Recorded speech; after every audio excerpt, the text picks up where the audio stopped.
Sup guys, this is Heat King here, bringing you some Resident Evil 4 Remake news. Now, before I get started, of course, remember to like and subscribe, please do. And yeah, moving on. So, the game is about to come out, well, next week. There's a few days left, essentially. And the reviews for the game are out now, and it's stellar. A lot of 10 out of 10 reviews. So yeah, Capcom seem to have done it again. I wouldn't be surprised if this ends up being Game of the Year again, but we'll see. We'll see. For now, this video is about talking about the changes and cuts to the game, thanks to some leaks or early sales of the game that have been around on the internet for at least a good week now. We got a good idea of what's been cut from the final version and what's been intact. So, yeah, let's go through that very quickly. So, for starters, the village and the castle areas are relatively mostly the same, but expanded and maybe changed around a little bit. So a lot of redesigns here and there. The biggest changes appear to be on the island now.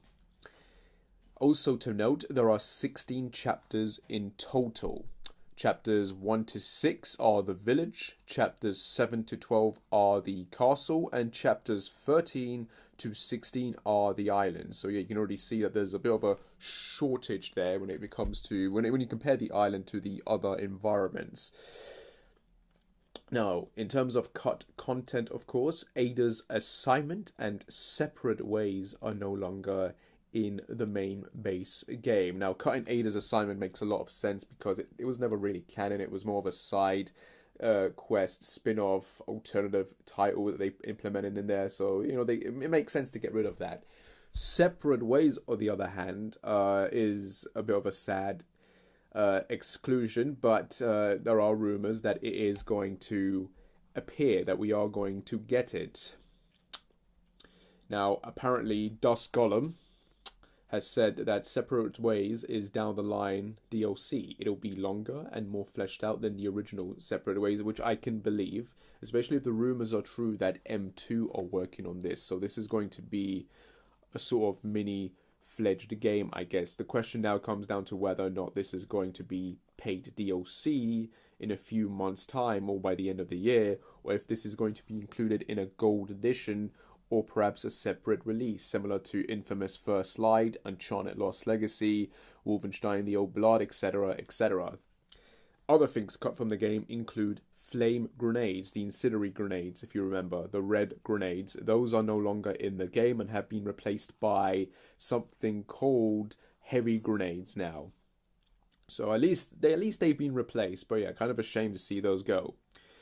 Now, in terms of actual enemies and environments, at least that we know for certain that are gone, the second Vertigo disappears at least at some point during the castle section of the game. If you guys remember, in the original Resident Evil 4, you fight Salazar at the end and he combines with the second Vertigo and basically becomes the giant boss that you fight. That's no longer the case here. The second Vertigo disappears. Now, apparently Salazar tells it to go after Ada, and we don't see that attack or interaction. So clearly that is a setup potentially for her portion of the campaign that we will later get in Separate Ways. Other environments, like I said, it's mostly the island that's been changed up. So yes, the throne room and the laser room are now cut. Those are gone. There's no throne room in there, and there's no laser room, sadly. So it makes sense. You know, quick time events have been cut from this game, so it makes sense they would remove one of the bigger quick time event areas in this, which is a shame. It's sad to see that go, but alas, in terms of enemies, one of the enemies, or one of the main ones cut from the game, confusingly, is U3, or as I imagine most people would remember it as, It. So this enemy appears in the original island segment of the game just before you fight Krauser for the second and proper time.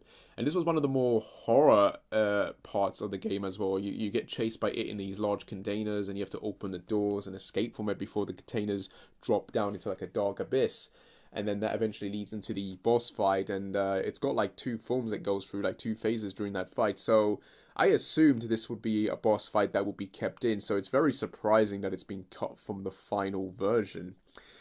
Um, the suspicion is that these cut areas from the island and U3 may end up actually being part of Ada's campaign, which I can see potentially happening, considering that Ada uses the hook shot and does a lot of acrobatic and grappling. So maybe this is something they're gonna use for her portion of the game when we get to it, if we get to it, if we ever get it, which I wouldn't mind. It would mean that Separate Ways is getting a big expansion essentially, and it's not just going to be a bit by bit remake the way RE4 remake at the moment seems to be. Other areas or rooms apparently that have been cut include the lava dragon room. It's the room where you go with Leon in the castle to get like a key item, and there's these dragon statues that come down breathing fire at you, and it's the entire floor and area is just basically a giant lava room. So apparently that's been cut from the game. Again, not a big loss. Most of the other areas seem to be intact. No word yet whether the turret room is still in there. Speaking of turrets, in terms of actual turrets or gun enemies, we only had one, which was JJ. And apparently JJ is cut from the game too, along with the body armor Las Plagas enemies from the island segment. Apparently they and JJ have now been combined into a new enemy. So there is a gun enemy in this, but it's not JJ anymore. Unless they're gonna call it JJ, but his look just seems similar to the others. Maybe we'll have to wait and see. So that's that in terms of big cut moments. Everything else seems to have been expanded. Even Salazar's boss fight is now different compared to the original. Other cuts, of course, include certain cutscenes that are redone now. For example, the Mendes boss fight, when it begins in the original, you see the transformation in its gory fashion. Here, the transformation happens off screen now. So there's a lot of I feel like there's a lot of off-screen moments as such, which is a big disappointment to go through that, sadly. Now, in terms of let's see, in terms of changes to the continuity, okay, RE4, I think at this point, the remake for RE4 pretty much, I believe, confirms that this is its own sort of alternative reality of the series. This game does not make Resident Evil 4, the original, obsolete. If anything, this is more of a sequel to the events of RE2 Remake and RE3 Remake. Because, again, it's following its own continuity. The reason I say this is because Operation Javier is described somewhat differently in this version of the game. When you first encounter Krauser, he mentions Operation Javier, and then he goes a bit more into detail with it, as does Leon, in terms of that Krauser's entire unit was wiped out during that operation. Now, as we know, there was no other unit in the canon version that we know of. It was Leon and Krauser going in together to find out what was going on and getting involved. There was no other unit getting sent in that was killed. From the way it sounds when Krauser's given his speech, it almost sounds as if Leon wasn't even there. Like, this was something that Krauser went through, and the event basically changed them. And it seems Operation Javier in this continuity is very different.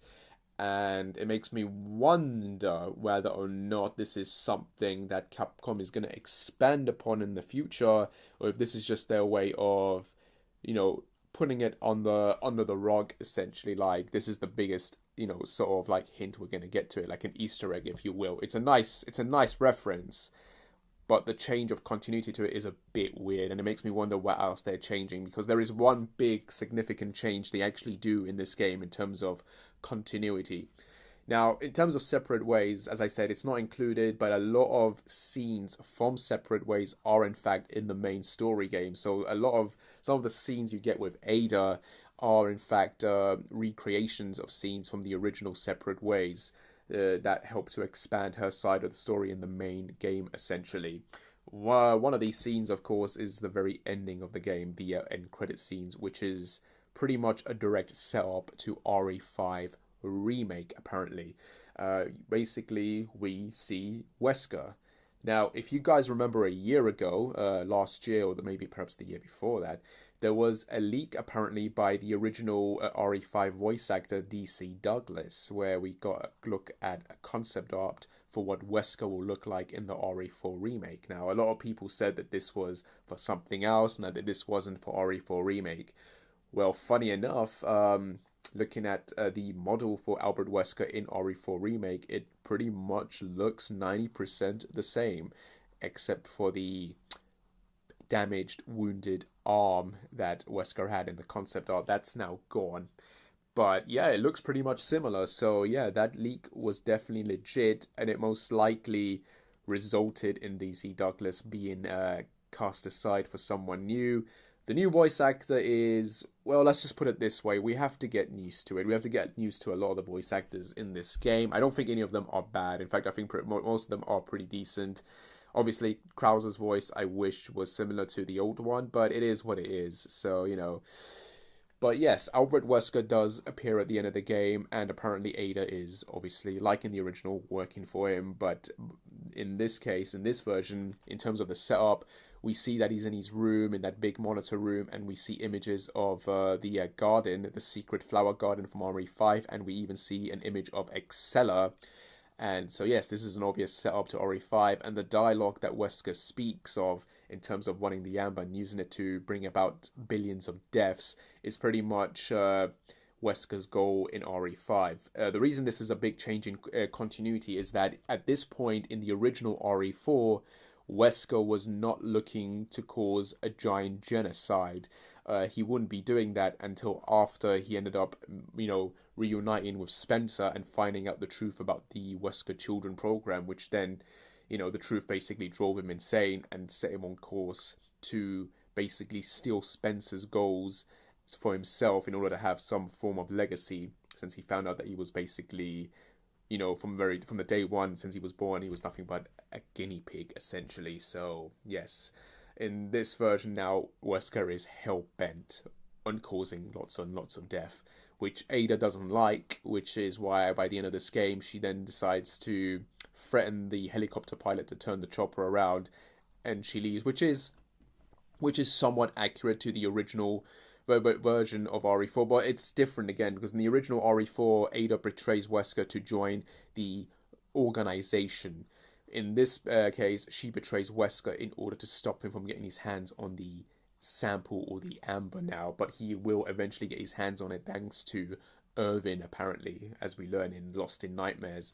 So, yes, very, very different set of circumstances, but it also clarifies that Ada isn't a complete bad guy. She does realize that Wesker is dangerous and and realizing what his true goals are, she decides to course correct. So yes, this is a big change, but it at the same time it makes me wonder what they're going to do with Wesker's character. For a lot of people, I imagine they have not played Resident Evil 1, so Wesker's character sort of showing up in this is going to be a bit of a weird element and setup. So at this point, it does make me wonder whether or not Capcom is actually going to sit down to do an RE Engine style RE1 remake, and of course Code Veronica, because before they do RE5, we need a Code Veronica, and in terms of exploring Wesker and his relationship with Chris, we do need to set up RE1 as well. So I think at this point, we need to accept the fact and possibility as well in terms of letting Capcom know that we need to get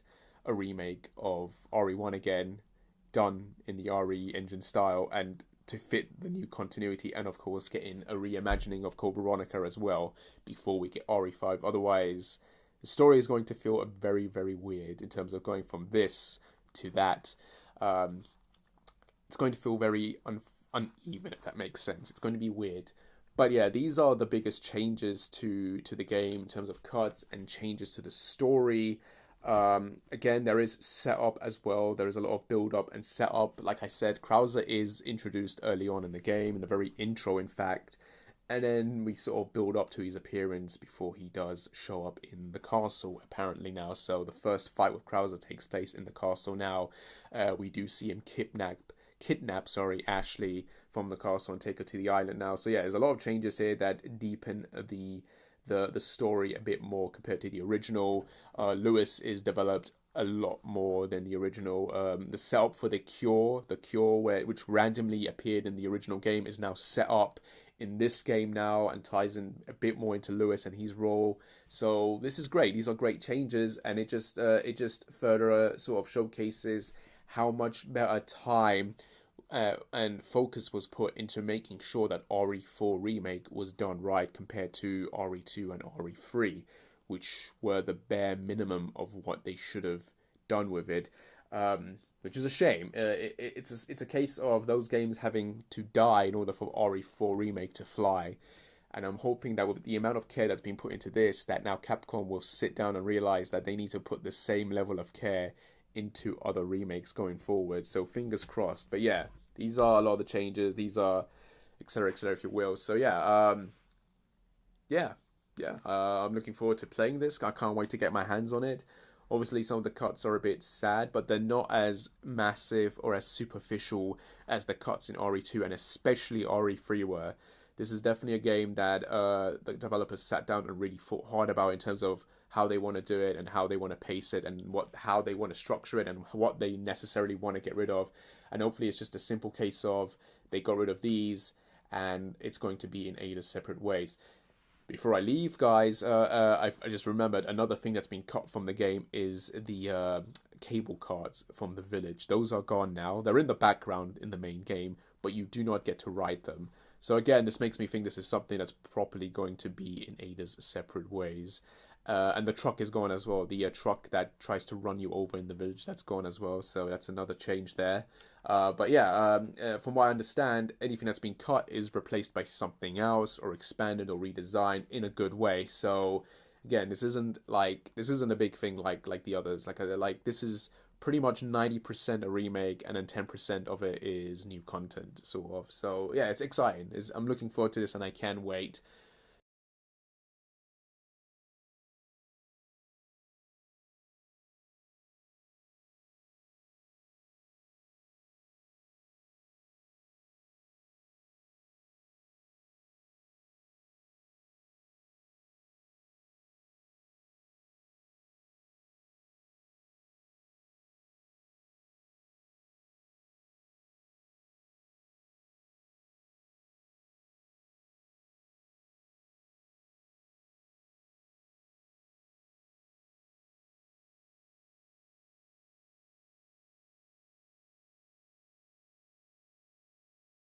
It seems that Capcom have done justice with this remake, and they've justified why they should remake RE4 in the first place. So, fingers crossed to see what they do next. Fingers crossed. Anyway, guys, this is that. This is my video for this.